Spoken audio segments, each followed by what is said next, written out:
नमस्कार, स्वागत है आपका और मैं हूं विनीत श्रीवास्तव। कार्यक्रम रूबरू में हर बार की तरह इस बार भी नई शख्सियत के साथ हम लोग आपके सामने हैं। ये शख्सियत मध्य प्रदेश के शिक्षा जगत को संभालने वाली शख्सियत। ये शख्सियत वो है जो हमारे नवनिहाल को उज्जवल भविष्य देने के लिए हर पर तैयार रहती। जी हाँ, हमारे साथ है मध्य प्रदेश के शिक्षा मंत्री श्री इंदर सिंह जी परमार जी। परमार जी, आपका बहुत बहुत स्वागत है हमारे चैनल में। धन्यवाद।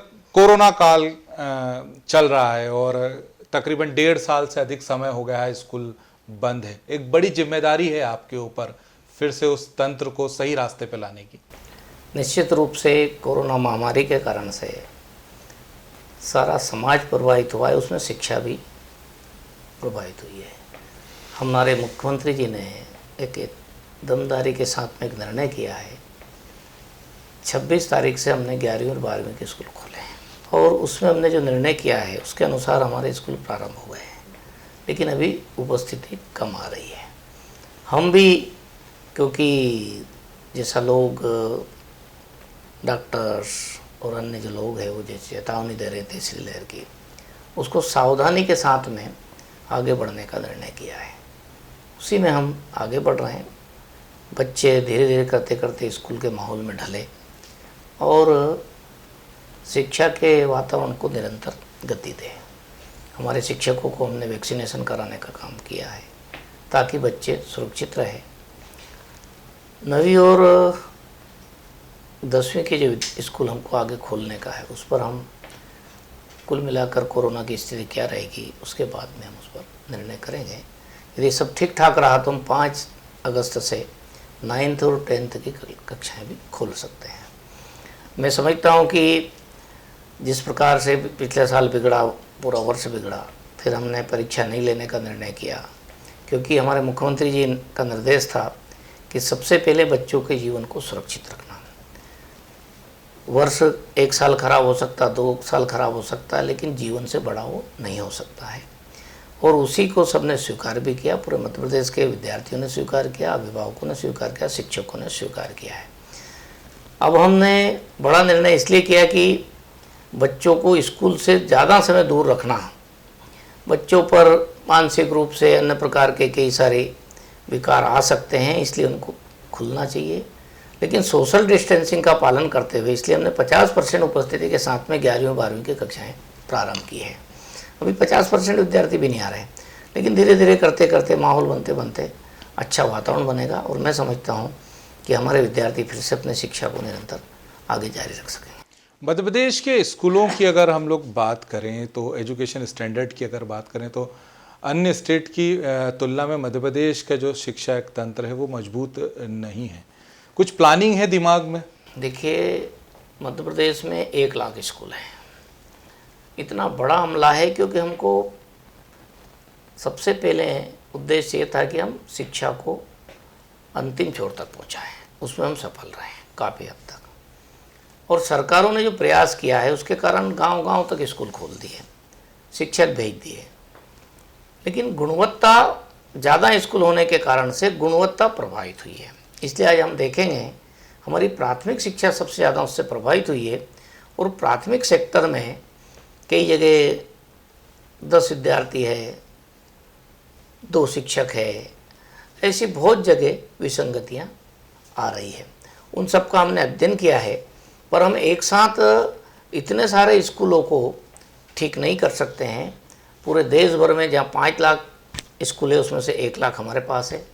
चीन जैसा हमसे बड़ा देश, आबादी में भी बड़ा और क्षेत्रफल में हमसे 3 गुना, उसके पास केवल 5 लाख स्कूल है और भारत के पास 15 लाख स्कूल है। 15 लाख में से हम 1 लाख हमारे मध्य प्रदेश में स्कूलों को चलाते हैं सरकारी तंत्र से, प्राइवेट सेक्टर के अलग। तो हमने उसमें गुणवत्तापूर्ण स्कूल बनाना, शिक्षकों को ट्रेनिंग देना, उसके लिए हमने 9,200 स्कूलों का चयन किया है, जिस पर हमने काम प्रारंभ कर दिया है। उसमें से 350 स्कूलों को हम अभी सब प्रकार की सुविधा प्रारंभ करने जा रहे हैं। उसके लिए बजट सरकार ने आवंटित कर दिया है। बिल्डिंग यदि नहीं है तो बिल्डिंग अच्छी बनाना, खेल का मैदान अच्छा बनाना, लाइब्रेरी, लैब, ऐसी सब प्रकार की सुविधा उसमें देना, सभी शिक्षक उसमें देना। और बड़ी बात ये कि उन स्कूलों में हम शिक्षकों का चयन भी जो करेंगे, वो जो हमारे पास शिक्षक है उनको एक परीक्षा के माध्यम से हम उनका चयन करेंगे, ताकि उन स्कूलों में कोई राजनीतिक आधार पर या किसी दबाव में या प्रलोभन में वहाँ पर कोई नियुक्ति ना हो पाए। क्योंकि हमको कुल मिला के पूरी व्यवस्था को विचार ये करना पड़ेगा कि जिस विद्यार्थी के लिए सारा सिस्टम है, मंत्री है, सरकार है, शिक्षक है, भवन है, फर्नीचर है, उस विद्यार्थी का कितना विचार किया जा रहा है, तो उसका विचार करते समय ध्यान में आएगा कि हम सुविधाएं तो देंगे, भौतिक सुविधाएं सब, लेकिन उसके साथ जिसका सबसे ज़्यादा अटैचमेंट होता है शिक्षक का, उस शिक्षक भी सर्वश्रेष्ठ शिक्षक रहेगा जो उसके जीवन में बड़ा बदलाव लाने का काम करता है।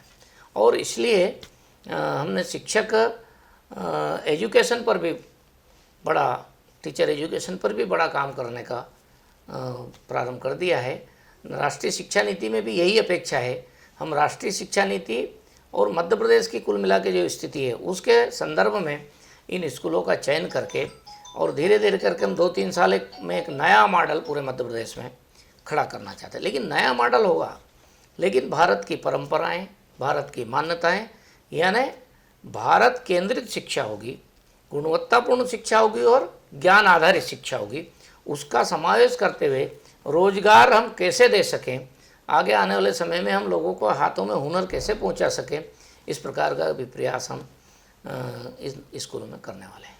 सर, जैसे आपने बताया कि 9वीं और 10वीं के आप क्लासेस खोलने जा रहे हैं, उसके बाद 8वीं से 6 क्लास तक या 6ठी क्लास तक की हम बात करें, फिर 5th से लेके जो प्राइमरी हैं उसकी हम लोग बात करें, तो उसके लिए कुछ प्लान है आपके? नहीं, हमने निश्चित रूप से उसका भी प्लान बना कर तैयार रखा है, परंतु क्योंकि छोटे बच्चे हैं, बड़े बच्चों को तो कुछ सूचना दी जाती है तो पालन करेंगे, छोटे बच्चे कोई सूचना को पालन नहीं करेंगे। इसलिए हम जब तक पूर्ण रूप से सुरक्षित महसूस नहीं कर लें तब तक उससे छोटी क्लास को हम प्रारंभ नहीं करेंगे।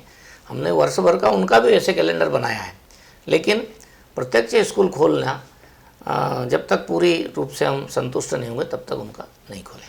मध्य प्रदेश के, जैसे आपने बताया कि तकरीबन 1 लाख स्कूल हैं, इस हिसाब से टीचर्स की भी ज़रूरत है। उन ज़रूरत को पूरा करने के लिए निश्चित रूप से टीचर्स कम हैं। प्राइवेट सेक्टर में हमारे पास कई जगहों पर टीचर से ज़्यादा है प्राथमिक शिक्षक विद्यालय में, लेकिन मिडिल और हायर सेकेंडरी के जो स्कूल है उसमें शिक्षक कम हैं। उसके लिए हमने चयन प्रक्रिया हमारी जो की गई थी 18 से प्रारंभ की गई थी, वो परीक्षाएं संपन्न हो गई थी। वेरिफिकेशन का काम करना था। जब हमारी सरकार फिर से बनी, हमने उसका वेरिफिकेशन का काम प्रारंभ किया था, लेकिन पिछले बार कोरोना के कारण वेरिफिकेशन में कठिनाई आई थी। उसके बाद में क्योंकि हम सब चाहते थे कि मध्य प्रदेश में 27% पिछड़े वर्ग को आरक्षण के आधार पर हम सबकी भर्ती प्रक्रिया को करें, लेकिन कांग्रेस के द्वारा योजनाबद्ध तरीके से कोर्ट में जिस प्रकार का उपयोग वो अपने वकील खड़े करके व्यवधान पैदा करने में करते हैं, मध्य प्रदेश में भी उसके लिए कांग्रेस ने वैध कंडे अपनाए हैं। और इसलिए बीच में फिर हम उसको फेस करते करते आगे जा कर के हमने निर्णय किया कि भाई कोर्ट की गाइडलाइन के अनुसार ही हम पूरी भर्ती करेंगे। इसलिए हमारी वेरिफिकेशन का काम पूरा हो गया है। अब वेरिफिकेशन का काम पूरा होने के बाद में हम कोर्ट से एक बार परमिशन लेंगे और जल्दी हम उन शिक्षकों की भर्ती कर देने वाले। अतिथि शिक्षक एक बड़ा मसला है और खासतौर पर मध्य प्रदेश में पिछले कई सालों से अतिथि शिक्षक आवाज़ भी उठाते रहे। आपसे बहुत उम्मीदें हैं उन लोगों को। देखिए, अतिथि शिक्षक जो है ये 1 साल के लिए रखने की सरकार की योजना थी, फिर दूसरे साल जितनी आवश्यकता उतने करते गए। बहुत बड़ा अमला अतिथि शिक्षक हो गया, लेकिन कंट्रोवर्सी ये पैदा हो रही है कि एक तरफ परीक्षा दे करके शिक्षक बनना चाहता आदमी और एक तरफ कुछ लोग सीधे शिक्षक बनना चाहते हैं। हमारे को आरटी के प्रावधानों के अनुसार पात्रता परीक्षा पास करने के बाद ही, डीएड करने के बाद ही हम शिक्षक में नियुक्ति कर सकते हैं। अब उसके लिए हमको पात्रता परीक्षा पास करना, बीएड में कुछ करना, तब जाकर के हम उनको भर्ती कर पाएंगे। उसके अलावा उनकी भर्ती प्रक्रिया नहीं हुई। हमने जो अतिथि शिक्षक है और इनको ये पात्रता है, उनके लिए 25% आरक्षित स्थान रखे हैं, उसमें उनको समाहित कर रहे हैं। इस बार जो भर्ती की है हमने, उसमें काफ़ी लोग उसमें समायोजन हो जाएगा और शेष जो बचेंगे तो आगे जो परीक्षाएं होगी उसके लिए मैं समझता हूं कि उनको थोड़ा इंतज़ार करना पड़ेगा। इसमें उम्र की बाध्यता आप अतिथि शिक्षक के लिए थोड़ा ढिलाई बरतेंगे? देखो, अभी तो उम्र का विषय आया नहीं था, आगे कभी कोई ऐसा विषय आएगा तो उस समय परिस्थिति के अनुसार उसको निर्णय करेंगे। शुजालपुर से आप ताल्लुक़ रखते हैं, क्षेत्र के विकास के लिए क्या रोड मैप तैयार किया है आपने? हमारा क्षेत्र लगभग पूरा शाजापुर जिला, जिसमें पिछली बार मैं कालापल क्षेत्र से विधायक था, सड़कों के मामले में काफ़ी कुछ हमारे यहाँ काम हो चुका है। पेयजल को लेकर के हम 2024 तक हमारे सब गांवों को पानी की योजनाओं से जोड़ने का काम जल मिशन के नाम से हम करने जा रहे हैं। सर्वे के काम हो गए, एस्टीमेट बन गए, सब बन गए। भारत सरकार और मध्य प्रदेश सरकार मिलकर के हम 100% घरों तक नल कनेक्शन देना चाहते हैं। बड़ी समस्या हमारे यहाँ है जल स्रोत की, उसके बारे में भी नर्मदा का जो पानी आएगा, आगे आने वाले समय में नर्मदा के पानी को उसके साथ जोड़ करके हम घर घर पानी पहुँचाने का बड़ा काम करेंगे। सड़कों में अब एक तरफ से लगभग 100% गाँव जुड़ गए हैं, दूसरी तरफ जोड़ने का काम भी काफ़ी गाँव में हो चुका है। लेकिन जिस गांव में लगता है कि इससे पास हो जाएगा, कॉलेज की दूरी पास हो जाएगी, स्कूल की दूरी पास हो जाएगी, कॉलेज की दूरी हो जाएगी, तहसील की हो जाएगी, जनपद की हो जाएगी, तो ऐसे मार्गों का भी हमने पूरी तैयारी करके उसमें से कितने कितने किस साल हो सकते हैं उनका पूरी तैयारी की है।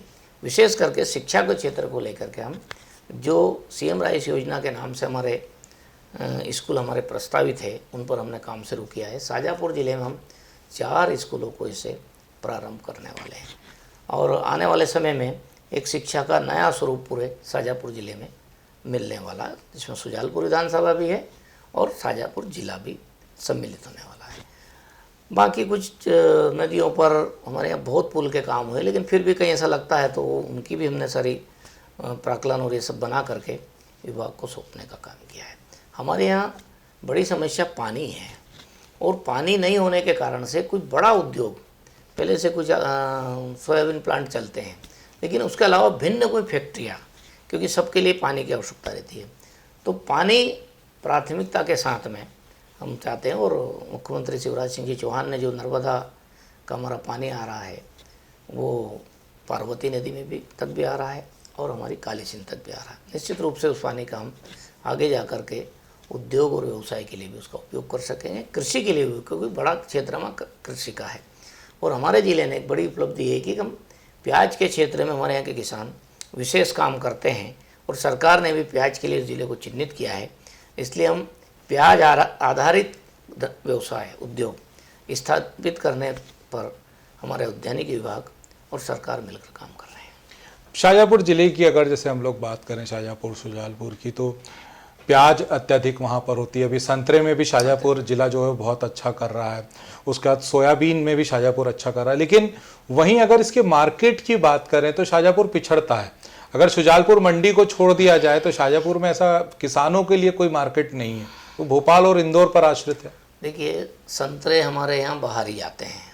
शाजापुर ज़िले का संतरा दिल्ली और अन्य राज्यों में जाता है। और प्याज का जहाँ तक सवाल है, प्याज जाता बाहर है, लेकिन जो क्योंकि उसका कोई उद्योग या उसका दूसरे उपयोग करने वाले कोई भी फैक्ट्री नहीं है, वो स्थापित करने पर सरकार की ओर से जोर है, ताकि हमारे किसानों का, यदि उसने टमाटर पैदा किया तो टमाटर उसका वहीं उपयोग हो जाना चाहिए, यदि उसने प्याज पैदा किया तो प्याज वहीं उसका उपयोग होना चाहिए। मतलब वो बाहर का निर्यात करने पर निर्भरता खत्म करने की जो आवश्यकता है, उसी पर सरकार काम कर रही है, ताकि हमारे यहाँ के किसानों का प्याज हम समय पर अपने यहाँ खरीद लें, समय पर उसका उपयोग कर लें और उससे बनने वाले जो प्रोडक्ट है वो हम मार्केट में उसको दे सकें। एक शाजापुर ज़िले में एक खास बात है, मैं भी शाजापुर से ही हूँ, तो शाजापुर ज़िले में एक बहुत खास बात है कि अगर आपको शिक्षा बेहतर स्तर पर प्राप्त करनी है तो आपको इंदौर और भोपाल या अन्य बड़े शहरों पर आश्रित रहना पड़ता है, और आप शिक्षा मंत्री हैं। इस और कोई कदम? देखिए, सबसे ज़्यादा स्थिति जो हमारे प्राथमिक स्कूलों की और हायर सेकेंडरी स्कूलों तक की सरकारी सिस्टम से कमज़ोर है, लेकिन प्राइवेट स्कूल बहुत सारे हैं, अच्छे चलते हैं। और हमारा ये प्रयास है कि हम सबसे पहले हमारा हायर सेकेंडरी तक का जो पूरा ढांचा है उसको ही सबसे अच्छा करें, तो लोग जो आज इंदौर जा रहे हैं, भोपाल जा रहे हैं, वो वहाँ जाना बंद हो जाएगा और ये हमारे जो 4 स्कूल है जिनमें छात्रों की संख्या 2000, 3000, 5000 तक हम ले जाने की योजना पर काम कर रहे हैं। हम उसमें परिवहन सुविधा भी देने वाले हैं। आगे जा कर के कुछ स्कूल तो ऐसे बनेंगे कि हमारे जो ऐसी जातियाँ हैं, ऐसे समाज है, जिन समाज के लोग बाहर काम करने चल जाते हैं, पन्नी बिनने चल जाते हैं, अन्य धंधे में व्यस्त रहते हैं, और जिनके बच्चे उनके साथ चलते फिरते रहते हैं, उनको शिक्षा नहीं मिलती है। उसके लिए भी हम गुलाना को हमने सेंटर बनाया है, और वहाँ उनके लिए आवश्यकता पड़ेगी तो हम छात्रावास बना करके उन बच्चों की स्थायी रूप से पढ़ाई की व्यवस्था भी हम, ताकि गरीब भी और मिडिल क्लास के लोग हमारे सरकारी स्कूलों में अच्छी से अच्छी गुणवत्तापूर्ण शिक्षा प्राप्त कर सके। इसके लिए हमारा काम चालू होने वाला है। गुलाना का हम अच्छी बिल्डिंग भवन अगस्त के फर्स्ट वीक में हम उसका भूमि पूजन करने वाले हैं। रोजगार को लेकर भी शाजापुर की यही हालत है। रोजगार को लेकर निश्चित रूप से बताया कि कोई भी उद्योग डालता है तो पानी की ज़रूरत होती है, इसलिए बाहर की कोई फैक्ट्रियाँ कोई वो नहीं आ रहा है। लेकिन हमारे यहाँ रोजगार का जहाँ तक सवाल है, अभी कृषि आधारित जो व्यवस्था हमने जोड़ी है प्याज के साथ विशेष करके, उसमें एक एक ब्लॉक को हम चिन्हित करके किसानों को उस ओर हम प्रेरित करें। जैसे आपने पहले से सोयाबीन का कहा, सोयाबीन हमारे शाजापुर ज़िले में 2 साल से घाटे का काम हो रहा है। कुछ फंगस लग गई, कुछ हो गया, ओले गिर गए, उसके कारण उत्पादन बहुत प्रभावित होता है। इसलिए किसान सबसे ज़्यादा नुकसान में सोयाबीन में हो रहा है। इसलिए इस बार हमने अपील की थी किसानों से कि हम सोयाबीन के विकल्पों को जाएं, और विकल्प पर जा कर के हम कोई क्या हो सकता है उसका रकबा कम करें। कई गाँवों में 50% तक सोयाबीन का रकबा कम किया है, और सोयाबीन की भी क्वालिटी भी बदलने का काम किसानों ने किया है। तो इसलिए किसान वहाँ के वो जागरूक है, और अपने पैरों पर खड़े होने के लिए भारत सरकार की योजनाओं का भी लाभ ले रहे हैं और मध्य प्रदेश सरकार की योजनाओं का। यानी हम कृषि को धीरे धीरे करते करते रोजगार के क्षेत्र में बदलने पर आगे बढ़ रहे हैं। आपके मंत्री बनने के बाद एजुकेशन का तो आपने बताया कि शाजापुर को ये मिलने वाला है, साथ ही आप सौर ऊर्जा का एक प्लांट भी अपने स्थापित करवाने में सफल हुए हैं, और सबसे रिकॉर्ड बन गया कि 2.35 प्रति यूनिट जो है वो बिजली वहाँ से मिल रही है। आने वाले समय मध्य प्रदेश में शाजापुर को और क्या क्या मिलने वाला है? कुछ प्लानिंग या कुछ बातचीत मंत्रियों से? देखिए, अभी हमारे ज़िले में क्योंकि एग्रीकल्चर से संबंधित सारा बेल्ट है, इसलिए हमारे यहाँ आवश्यकता है कृषि कॉलेज की, क्योंकि अभी तक हमारे ज़िले में हायर सेकेंडरी स्कूलों में भी एग्रीकल्चर सब्जेक्ट बहुत कम स्कूलों में चलता है। तो अब हम एग्रीकल्चर सब्जेक्ट जहाँ जिन स्कूलों में ज़मीन है अतिरिक्त जो प्रैक्टिकल कर सकते हैं, वहाँ ऐसे स्कूलों के साथ भी हम वो एग्रीकल्चर सब्जेक्ट जोड़ने वाले हैं।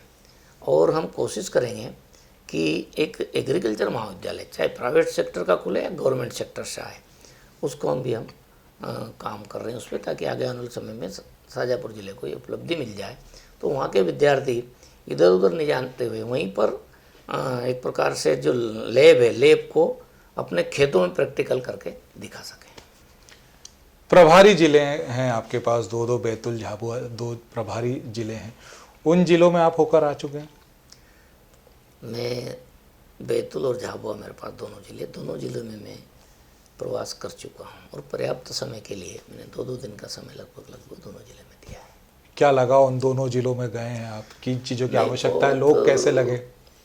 क्या है, बैतूल ज़िला बहुत अच्छा ज़िला है, कुछ वहाँ ट्राइबल बेल्ट है, इसलिए ट्राइबल की जो चुनौतियाँ हैं वो चुनौतियाँ हैं, लेकिन कुल मिला के लोग बहुत अच्छे हैं, वातावरण बहुत अच्छा है, और उत्साह वहाँ के लोगों में है।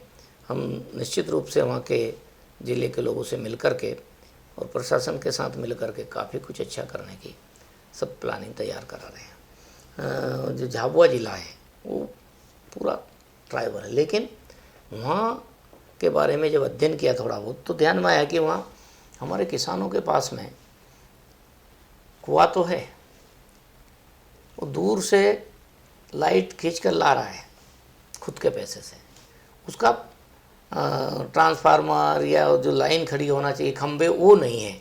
इस कारण से उनको बिजली लाना बड़ा महंगा पड़ता है। अब और वो ट्राइबल ज़िला है, वहाँ भारत सरकार से भी काफ़ी पैसा आता है, राज्य सरकार को जाता है।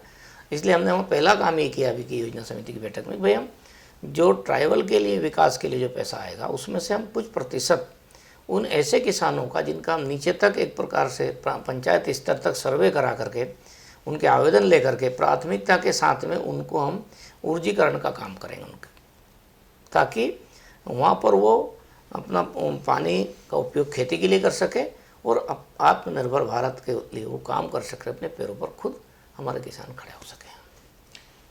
खंडवा उपचुनाव में आपको जवाबदारी दी गई है संगठन की तरफ से कि खंडवा उपचुनाव जो हो रहे हैं उसमें आप एक विधानसभा देख रहे हैं, उसको लेकर क्या प्लानिंग और किस तरीके से वर्क कर रहे हैं? उसके संगठन के साथ बैठ करके हम प्लानिंग चालू कर दी है।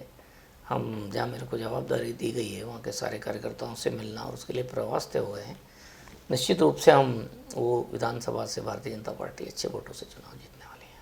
संगठन से आप शुरुआत से जुड़े रहे हैं, एक संगठन के कार्यकर्ता के तौर पे आपने अपनी पहचान जो है वो स्टार्टिंग में बनाई, फिर आप पॉलिटिक्स में आए और आज मंत्री हैं। कैसा रहा पूरा दौर आपका? देखिए, जब संगठन में काम करते थे, जब तो ये कभी कल्पना भी नहीं की कि भाई हम कभी विधायक बन जाएंगे, मंत्री बन जाएंगे। संगठन में काम करते करते जैसी परिस्थितियाँ बनती गई, संगठन ने ऐसा निर्णय किया है। इसलिए इसमें हमारी व्यक्तिगत रूप से एक तो कोई बहुत ज़्यादा वो नहीं है कि भाई हम ये बनेंगे वो बनेंगे। जो संगठन ने निर्णय किए हैं उस संगठन के साथ ही हम तो खड़े होने वाले कार्यकर्ता हैं। और इसलिए एक प्रकार के हम अपने आप को चुनौती भी लगती है कि जो संगठन ने हम पर विश्वास किया उसमें हम खरे उतरें। इसलिए कदम कदम पर बहुत सोच विचार करके काम को आगे बढ़ाने की जो स्वभाव है उसी के अनुसार हम विभाग में काम कर रहे हैं। जिंदगी में टर्निंग पॉइंट क्या मानते हैं आप? अब अपन तो बहुत सामान्य कार्यकर्ता से गरीब परिवार, सामान्य किसान परिवार से, यहाँ तक कि मेरे पिताजी तो हम जब छोटे छोटे थे जब तक दूसरे के यहाँ काम करते थे। ज़मीन थी लेकिन सिंचाई के कोई साधन नहीं थे। फिर हमारे भाइयों ने काम थोड़ा संभाला, उसके बाद हम संभलने का काम किया है। और आज जैसे सब किसानों की पहले से आज स्थिति सबकी सुधरी, उसी प्रकार हम भी उसी प्रोसेस से गुजर के आए हैं। इसलिए टर्निंग पॉइंट तो यही बड़ा है कि भाई हम एक सामान्य परिवार से होने के बाद में अचानक कालापल से मुझे विधायक बना दिया गया, फिर सुजालपुर से टिकट दे दी गई, और ये जो मंत्री का जो विश्वास किया है माननीय मुख्यमंत्री शिवराज सिंह जी चौहान ने और संगठन ने, ये तो एक बहुत अद्भुत मतलब मेरे लिए था कि भाई वास्तव में हम इस लायक नहीं थे, लेकिन फिर भी संगठन ने विचार किया है। ये एक है और ये इस भाव से हम कर रहे हैं कि भाई हमको कुछ करने के लिए जवाबदारी दी गई है, और यही मैं सबसे बड़ा इसको समझता हूँ कि भाई हम जिस शिक्षा विभाग को मेरे को दिया गया है वहाँ एक आमूलचूल परिवर्तन हम कर दें। परिवार में कौन कौन है मंत्री महोदय आपके? अब परिवार में तो सब भाई है, लोग अलग अलग है, सबका परिवार अलग अलग है। मेरे परिवार में मैं हूँ, पत्नी है, बेटा है और बहू है। 4 सदस्य हैं। माता पिता भी इस दुनिया में है नहीं। संगठन में रहे, फिर आप पॉलिटिक्स में भी आए, परिवार को समय दे पाते हैं? परिवार को संगठन में रहते थे जब भी कम समय दे पाते थे, और आज भी समय कम दे पाते हैं। जितनी आवश्यकता होती है उतना समय देने की कोशिश करते हैं, तालमेल बनाने की कोशिश करते हैं, ताकि परिवार के भी जो घर की पारिवारिक जो जवाबदारियाँ वो पूरी कर सकें। शिकायत करते हैं परिवार के लोग आपसे समय नहीं दे पाते तो? हाँ, थोड़ी बहुत शिकायत तो होती है। किस टाइप की शिकायतें होती हैं? ये तो सर ठीक है। जानना चाहते हैं हम। दरअसल एक परिवार आपका रहता है और आपसे रूबरू हम हो रहे हैं, तो परिवार बहुत ज़्यादा कोई ऐसी शिकायत नहीं, लेकिन कार्यक्रम है, परिवार में कार्यक्रम है, रिश्तेदारी में कार्यक्रम है, जब अपेक्षा रहती है परिवार वालों की कि हम वहाँ उपस्थित रहें, त्योहारों पर उपस्थित रहें, तो जो समय है और जो जवाबदारी उसके हिसाब से जितना तालमेल हो सकता है उतना समय देने की कोशिश करते हैं। आपने भी बताया कि जैसे आपके जो पापा हैं वो दूसरों के खेत में भी काम करते थे पानी की कमी के कारण। आपने गरीबी का वो अंतिम छोर देखा है जिसको हम लोग बोल सकते हैं कि भारत की स्थिति या किसानों की जो स्थिति थी वो बहुत दयनीय थी। आज आप समृद्धता के उस पर देखिए, पूरी लाइफ में कैसे चेंजेस पूरा आया? अपने देश की जो स्थिति है, अपन जब समग्र भारत का विचार करते हैं और इस समृद्धि को लेकर जो विचार करते हैं, तो हमें 18वीं शताब्दी से अध्ययन शुरू करना पड़ेगा। 18वीं शताब्दी में भारत संपन्न राष्ट्र था। दुनिया की जीडीपी के साथ हमारी बड़ी भागीदारी थी, लेकिन अंग्रेजों ने जिस प्रकार शिक्षा को तोड़ा मरोड़ा और अन्य व्यवस्थाओं पर प्रहार किया, उसके कारण भारत की साक्षरता दर कम हुई। उस समय साक्षरता दर भारत की ज़्यादा थी। बाद में शिक्षा पर जो प्रभाव पड़ा उसका अन्य संसाधनों पर भी प्रभाव पड़ा है। उसी में देश में गरीबी आई है क्योंकि गुलाम थे, और उसी में से लोगों ने अपना जीविका कैसे चलाना वो अपने अपने तरीके से लोग साधो। उसी में से हमारा परिवार है, सामान्य किसान परिवार होने के कारण से, कृषि पर आधारित होने के कारण से जो भी गरीबी का एक अनुभव है वो अनुभव मुझे भी है। मध्य प्रदेश या विधान, आप सबसे पहले विधानसभा से ही शुरू करते हैं। आपकी विधानसभा क्षेत्र में सक्सेस का मंत्र क्या मानते हैं आप? कैसे वहाँ लोग विकास कर पाएंगे? नहीं, ग्रामीण क्षेत्र में जो लोगों की आज भी और पहले भी, जब मैं कालापल में था तब भी और आज भी छोटे छोटे प्रश्न रहते हैं। मतलब जो पात्र लोग हैं, किसी योजना के हकदार हैं, उनको दिलाने के लिए आज भी लड़ाई लड़नी पड़ती है। जैसे गरीबों को खाद्यान्न, उसको चेक करना पड़ता है, देखना पड़ता है। किसानों को अपना राहत का पैसे ही देने का मामला हो या फसल बीमा का पैसा हो, कई बार बीमा कंपनियों से खूब झगड़े होते हैं। जब जा कर के वो बीमा कंपनियां, नहीं तो सब किसान के बारे में सोचते हैं कि भैया इनके साथ कैसा व्यवहार कर लो, इनके पास से कोई कंप्लेंट नहीं होगी। लेकिन मैं आपको बताता हूँ कि अच्छा भी है कि लोग अब शिकायत करने भी आते हैं। तो जो सरकार की योजनाएं हैं, उन योजनाओं का 100% नीचे तक उतार दिया जाए तो भी बहुत बड़ा काम होता है। जनप्रतिनिधि के नाते हर व्यक्ति के साथ में ये बात जुड़ी रहती है। इसलिए जो सरकार का सिस्टम है, तंत्र है, उस तंत्र में लगातार उसकी समीक्षा करना और नीचे तक हितग्राहियों तक, पात्र लोगों तक उनका हक पहुंचता जाए। नहीं तो दिल्ली से चलता है, गांव तक पहुंचता है। पहले राजीव गांधी जी ने कहा था इसे एक बार कि हम 1 रुपया भेजते हैं तो 85 पैसा बीच में चला जाता, 15% नीचे तक जाता है। इसलिए जो देश के प्रधानमंत्री नरेंद्र मोदी जी ने जो डायरेक्ट हितग्राहियों के खाते में जो राशि ट्रांसफ़र करना, योजनाओं को लाभ देने का अभियान चलाया है, निश्चित रूप से उससे बहुत अंतर पड़ा है। लेकिन फिर भी जैसे प्रधानमंत्री आवास, अब प्रधानमंत्री आवास में सिलेक्शन होने की एक सिस्टम है, पद्धति है। फिर भी वहाँ के रोजगार सहायक हो सकते हैं और दूसरे कर्मचारी हो सकते हैं। यदि सावधानी नहीं रखेंगे तो उसमें लोगों को, पात्र लोग भी कई बार छूट जाते हैं। तो निगरानी का सिस्टम है, और मैं समझता हूँ कि लोकतंत्र में कार्यपालिका के साथ में विधायिका का यही रोल होता है कि जो हमने निर्णय करे हैं उन निर्णयों की देखरेख समय पर होती जाए, उससे लोगों को लाभ मिलना चालू होता है। मध्य प्रदेश और जिला लेवल पर सक्सेस का मंत्र? नहीं, जिला लेवल पे भी इन सब योजनाओं से होने होता है भाई। हमारा मुख्य उद्देश्य है कि जो है कि जनता है, जनता को जो सरकार ने हक दिया है वो हक पहला पहुँचे, एक तो काम है।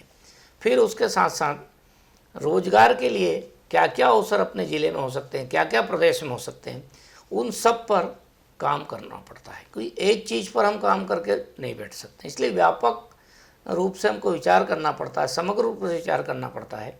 और समग्रता से जब कोई रिजल्ट निकलता, निष्कर्ष निकलता, तो उसको क्रियान्वयन करना पड़ता है।